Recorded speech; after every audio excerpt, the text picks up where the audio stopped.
More than 500 guests, including former politicians and renowned experts from all over the world, gathered to exchange views on international security issues. Peace and development have long been the common aspiration of people in Asia and the world. The international situation is undergoing tremendous changes. The world is still far from being tranquil. Regional turbulences keep flaring up, and traditional and non-traditional security issues are intertwined and affect each other.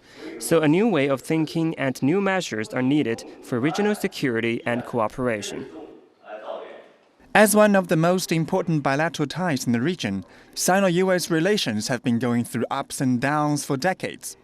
It has been just a year since Presidents Xi Jinping and Barack Obama proclaimed a new type of major power relationship. But such optimism has been overshadowed by a series of troubling events. Last month, the U.S. indicted 5 Chinese military officers for cyber crimes, and U.S. Defense Secretary Chuck Hagel acted tough on China during the Shangri-La dialogue in Singapore, saying China disrupted regional security in the South China Sea. In a strong response, China criticized his remarks as being hegemonic. All this is happening while the U.S. promises enduring support for its Asian allies.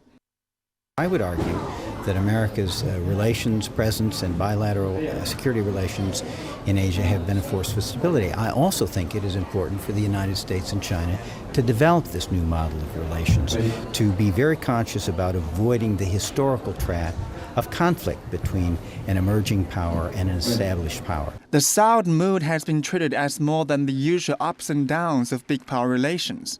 So the question is not whether a new type of relationship is in the offing, but rather if the bilateral ties have reached a tipping point. No, I think the relations have they have their ups and downs, as relations among all states do. But I think there is really an opportunity now for the two countries to focus on developing the kind of new model for major country relations that President Xi has proposed. After rounds of talks and pledges for more cooperation, trust remains a major issue between China and the U.S. The biggest challenge is still how both sides can put aside their differences and trust each other enough to work towards a common security.